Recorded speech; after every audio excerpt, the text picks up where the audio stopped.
Prospective voters had the chance to see and hear all three candidates seeking the GOP nomination for Virginia's 25th District House of Delegates seat last night at a candidates forum held at the University of Virginia in Charlottesville. Candidate Marshall Patty is a professor at James Madison University and has served on the Augusta County Board of Supervisors for the past 8 years. He touted his conservative record last night at the debate and also said he is the only supervisor in the area that does not take a salary. One of the things I've done as a board of supervisor is I've knocked on every one of my doors. It took me 6 months to do. I don't take any salary. I'm the only one in the valley that does that, so I've walked away from over $80,000 in salary. I do this for free, and I want to continue to serve this way. And I think that just establishes more trust. Candidate Richard Fox is a farmer and small business owner. He said if elected on day one, he would introduce legislation in support of constitutional carry, referring to gun rights. You know, some of the other bills, when you're looking at over 100 gun grabbing bills, when our Second Amendment rights are under attack in the state of Virginia. And again, I'm the only candidate who stood up here and has been at all the meetings and has said, you know, I will sponsor constitutional carry on day one. Candidate Chris Runyon is a small business owner from Rockingham County.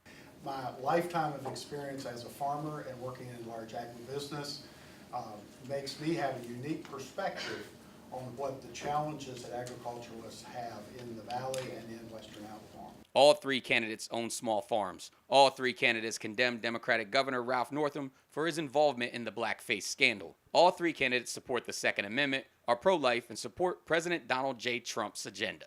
There were a few differences between the candidates on marijuana legalization and whether or not they support a convention of the states and ranked choice voting. Fox is for ranked choice voting. The other two candidates are opposed to it. But at the end of the night, it appeared that all three men were claiming to be the most conservative of the three. Here's how each candidate answered when asked what being a conservative means to them.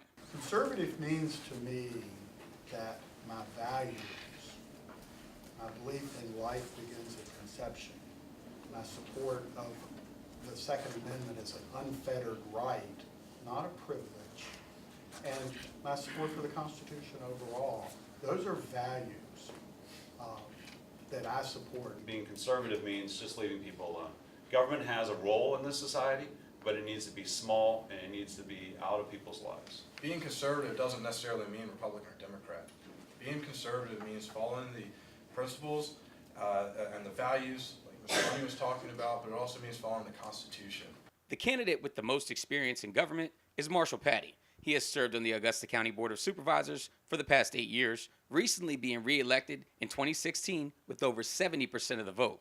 And while Chris Runyon pointed out his service as a member of the Rockingham County Planning Commission, Supervisor Patty has served on the Central Shenandoah Planning District Commission as treasurer and executive board member. Candidate Richard Fox has no political experience to speak of, but he sees that as a strong suit for him, playing the role of the outsider, even declaring on his campaign literature and several times last night that he is a farmer, not a politician.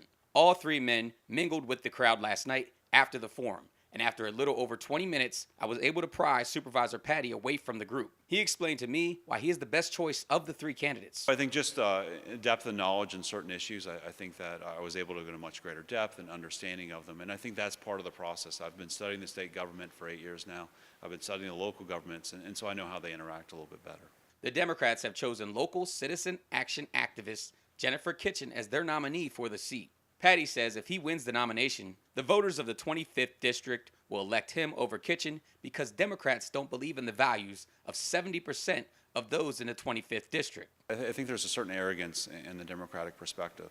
Basically, they think that 70% of the district is, especially on Augusta and Rockingham, are just wrong, that they've been fooled, that they're wrong in their issues. And so their approach is basically saying, you're wrong, you've been lied to, guns, we need to take your guns away, and some of those other issues. I just think that's arrogant. I think that a good representative listens to the people, understands their values, and then goes forward and talks about their values and represents that. Now, the race between these three men will be decided by a firehouse primary on April 27th from 10 a.m. to 4 p.m. Unlike a regular election where you would vote at your usual polling place, the firehouse primary is limited to just 3 polling places in the 25th District. They are the Augusta County Government Center, located at 18 Government Center Lane in Verona, Virginia. This polling station will be for voters that usually vote at the following precincts: Cremora, Dooms, Fishersville, Fort Defiance, New Hope, Verona, Weir's Cave, and Wilson. The second polling location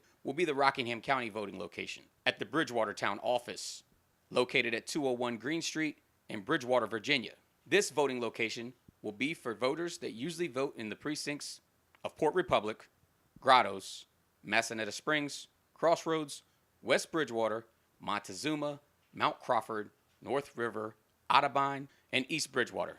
The third voting location will be the Albemarle County voting location at the Crozet Library, located at 2020 Library Ave in Crozet, Virginia. This voting location will be for voters that usually vote in the following precincts: Brownsville, Crozet, East Ivy, Ivy Jack Hewitt, Meacham's River, and Yellow Mountain.